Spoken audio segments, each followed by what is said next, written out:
В республике планируют создать комплексную научную группу по сопровождению сборных команд региона. Сейчас сотрудники Института физиологии КОМИ научного центра ведут переговоры со спортивными чиновниками. Принципиальные вопросы уже решены. Известны и схемы работы. Дело за малым – оформить все официально. Научные сотрудники уже не первый сезон работают с нашими лыжниками. В прошлом году к проекту присоединились и биатлонисты. Их обследование завершилось сегодня. Об уровне подготовки наших атлетов Виктория Палкина. Подвигов совершать не надо, рекорды ставить не нужно, но нагрузку выполнить нужно хорошо, старательно.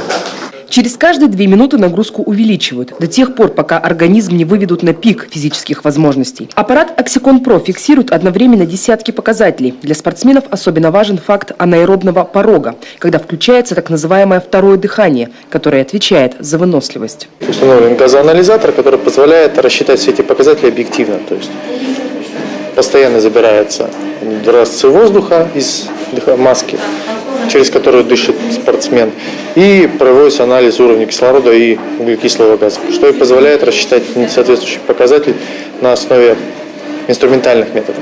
Показатели, полученные на этом аппарате, позволяют наставникам сборной КОМИ по биатлону оперативно вносить корректировки в тренировочный процесс, что особенно важно на подготовительном этапе. Если есть где-то, если мы по нагрузкам не добираем спортсменам, это сразу показывается по результатам, то мы можем нагрузку добавить.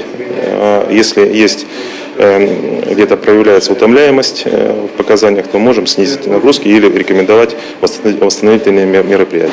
Дополняет картину о функциональном состоянии спортсмена программа Марс 500. За 10 минут сердечный ритм успевают проанализировать полностью. Дальше диагностика психолога и диетолога. Если биатлонисты такое полное обследование проходят 2 раза за сезон, то ведущие лыжники сборной КОМИ появляются в Институте физиологии чаще. Такой 4-кратный в течение года, он абсолютно гарантированно позволяет проводить наблюдение. Более того, у нас есть очень неплохой, мы считаем, опыт. Вот некоторые наши спортсмены, они числятся за сборную России, находятся в расположении сборной России, но они прилетают сюда, в Сыктывкар, специально под наше исследование. В разгар сезона физиологи выезжают непосредственно на лыжные старты, и основные показатели организма фиксируют прямо на трассе. Разработками наших ученых заинтересовалась и команда по конькобежному спорту. Как только в вопросе создания комплексной научной группы поставят точку, передовые технологии станут доступны всем сборным региона. Виктория Палкина, Алексей Паршуков, телеканал Юрган, Сыктывкар.